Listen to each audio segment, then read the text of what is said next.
রাষ্ট্রপক্ষের আইনজীবী, আসামি পক্ষের আইনজীবী দুজনই জামাতের আন্তর্জাতিক অপরাধ ট্রাইব্যুনালে। আমার এই বক্তব্যটা আপনারা সাম্প্রতিক সময়ে শুনেছেন, কিন্তু এই বক্তব্যের জন্য আমাকে অনেক ধরনের হ্যারাসমেন্ট পোহাতে হচ্ছে। অনেক জায়গা থেকে ফোন আসছে, অনেক জায়গা থেকে চাপ আসছে যে এই বক্তব্যটা ভুল বক্তব্য, এই ধরনের স্টেটমেন্ট দেওয়ার জন্য। আজকে আমি সেই বিষয়ে কথা বলছি যে আমি কেন এই বক্তব্য দিলাম। আমাদের 24-এর গণঅভ্যুত্থানে দুজন গুরুত্বপূর্ণ আসামি, সাবেক প্রধানমন্ত্রী শেখ হাসিনা এবং আরেকজন গুরুত্বপূর্ণ আসামি আইজিপি মামুন। এর মধ্যে আইজিপি মামুন বিষয়ে প্রথমে আসি।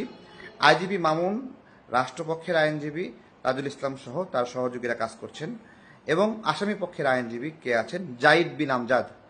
জাহিদ বিন আমজাদ ল ল্যাব একটি প্রতিষ্ঠানের সিনিয়র অ্যাসোসিয়েট, এবং ল ল্যাব শিশির মনিরের একটি আইনি প্রতিষ্ঠান।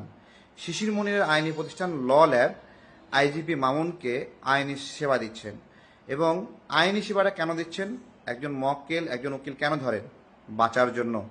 এবং সেই আয়োজনটি ল ল্যাব করেছে, জাহিদ বিন আমজাদ করেছে। এবং যেদিন রাজসাক্ষী হন সেদিন শিশির মনিরের এখানে দাঁড়ানোর কথা ছিল, কিন্তু রাষ্ট্রপক্ষের আইনজীবী তাজুল ইসলাম তাকে ইঙ্গিত দিয়ে সেখান থেকে সরিয়ে দেন, এবং ল ল্যাবের সিনিয়র অ্যাসোসিয়েট শিশির মনিরের প্রতিষ্ঠান সেখানে জাহিদ বিন আমজাদ সেখানে আইনি সেবা দেন। সেই দিনই রাজসাক্ষী হিসেবে আইজিপি মামুনকে ঘোষণা করা হয়।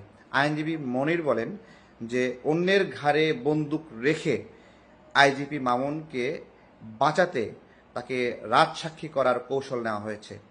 আপনাদেরকে আজকে একটা কথা বলি, আইজিপি মামুন ওই ব্যক্তি যার নির্দেশে আমাদের হাজার মানুষ মারা গেছে, এবং যিনি পুলিশ বাহিনীকে তার আদেশ মানতে বাধ্য করেছেন, এবং তার নির্দেশে এই মানুষগুলো মারা গেছে। তাকে রাজসাক্ষী করে বাঁচানোর একটা ষড়যন্ত্র করছে শিশির মনিরের ল ল্যাব এই প্রতিষ্ঠানটি। শিশির মনির জামাতে ইসলামে সুনামগঞ্জের একটি আসনের তিনি এমপি প্রার্থী এবং জামাত ইসলাম মনোনীত। আজকে আমি যে বক্তব্য দিয়েছি যে রাষ্ট্রপক্ষের আইনজীবী এবং আসামি পক্ষের আইনজীবী দুইজনই জামাতের, আপনারা কি এই বিষয়ে প্রথম অংশের প্রমাণটা পেয়েছেন?